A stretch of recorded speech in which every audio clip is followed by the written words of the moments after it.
दशहरा में खिलाड़ियों ने की अनोखी शस्त्र पूजा। Save stadium group.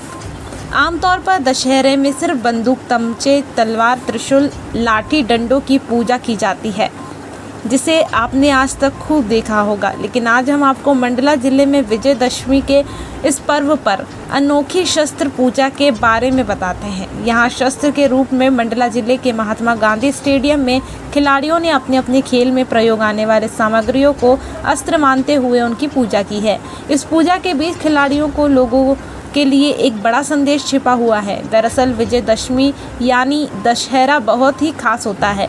इस दिन हिंदू अपने अस्त्र शस्त्र की पूजा पूरे विधि विधान से करते हैं। ऐसा माना जाता है कि विजयदशमी यानी दशहरा पर शस्त्र पूजा करने से शत्रुओं पर विजय प्राप्त होती है। इसी मान्यता के आधार पर हिंदू धर्म के लोग अपने अपने अस्त्र और शस्त्रों की पूजा करते हैं। लेकिन ये ज़रूरी नहीं है कि दशहरे में बंदूक, तमचे या फिर तीर, तलवारों की ही पूजा की जाए। ऐसा ही कुछ अलग हमें देखने को मिला मंडला जिले के महात्मा गांधी स्टेडियम में, जहां खिलाड़ियों के लिए खेल उपकरण और मैदान कितना अहम है।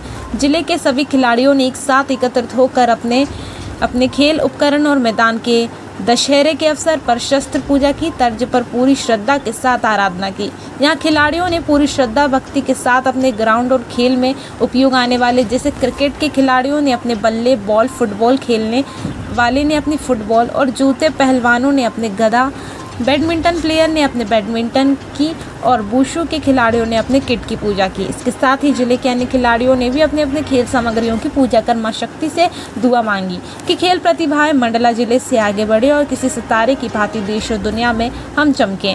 क्रिकेट खेलने वाली क्रिकेट खिलाड़ी सत्यम बर्मन ने बताया कि इस दिन सभी अपने अपने अस्त्र और शस्त्र की पूजा करते हैं और हमारा अस्त्र हमारा बल्ला और बॉल ही है, जिसकी हमने पूजा की। और इस अवसर पर नेशनल वुशु चैंपियन और गोल्ड मेडल प्राप्त पूर्णिमा रजक ने बताया कि इस तरह का आयोजन सिर्फ मंडला में ही होता है और इतनी बड़ी संख्या में खिलाड़ी एक साथ इकट्ठा होकर पूरी एकता के साथ खेल भावना का परिचय देते हुए अपने खेल उपकरणों की पूजा करते हैं।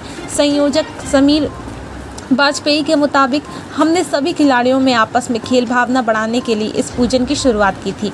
इसी को लेकर हमने यह पूजन शुरू किया, जिसे आज 5 वर्ष पूर्ण हो चुके हैं। इसका सिर्फ एक ही उद्देश्य था, बच्चों में खेल भावना बनी रहे, आपस में परिचय हो, अलग अलग क्षेत्र के बच्चे अलग अलग आयोजन में हिस्सा ले और जिले का नाम प्रदेश ही नहीं बल्कि पूरी दुनिया में कायम करे।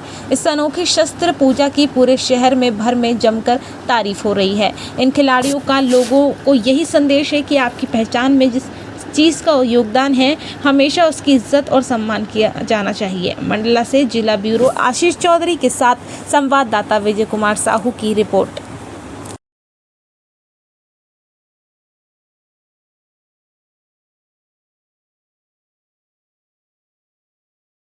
के बाद खेल संघों को और उन बच्चों को हम आगे बढ़ाएं और उन बच्चों को अपने खेल व उनके सामानों के प्रति सम्मान जो दिया जाता है, वो एक दिल में एक भावनाएं हमने ये डाली है इस शस्त्र पूजन के रूप में। 5 वर्ष पहले शुरुआत हुई। 5 वर्ष के शुरुआती साल में ही इतना क्राउड हो गया था, उत्साह ज़्यादा था। सीनियर्स भी मौजूद थे हमारे और व्यापारी वर्ग से सभी लोग आते थे। लेकिन धीरे धीरे ये सारी चीज़ें, आज ये 5वां वर्ष है।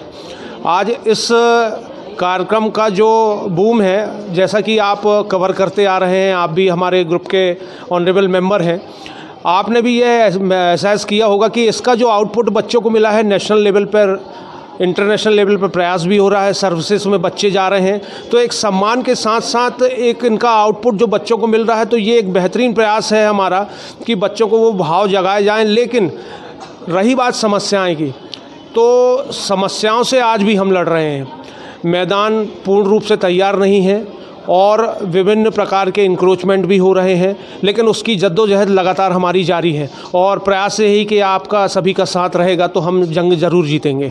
माननीय न्यायालय की अवहेलना जो है वो मेरे ख्याल से हर क्षेत्र में आदत सी बन गई है, लेकिन उसका जो फॉलो अप जो रहता है उसको करने में, चूँकि सार्वजनिक स्तर का काम है, पैसे भी लगते हैं, पैसे कलेक्शन करने में भी दिक्कत जाती है, लेकिन फिर भी जो हमारी भावनाएं हैं वो कम नहीं पड़ती। उस आदेश के इम्प्लीमेंट के लिए हमने अवमानना भी डिसाइड की है और आने वाले समय में हमने कंटेम्प्ट भी लगाया हुआ है। उसका परिणाम निश्चित अब आने वाले समय में देखने को मिलेगा आप सभी को। वुशु, कुश्ती, क्रिकेट, फुटबॉल, DSK एकेडमी के एथलेटिक्स के बच्चे, इन तमाम बच्चों की यदि तादाद देखी जाए तो लगभग 300 साढ़े 300 के तादाद में बच्चे हैं। और अभी फुटबॉल में विशेष रूप से काम हुआ है, कुश्ती में भी काम हुआ, वुशु में भी काम हुआ है। बच्चे स्टेट लेवल से नेशनल लेवल में और इंटरनेशनल लेवल के लिए भी क्वालिफाई संभवतः कर लेंगे यदि ऐसा ही माहौल चलता रहा तो।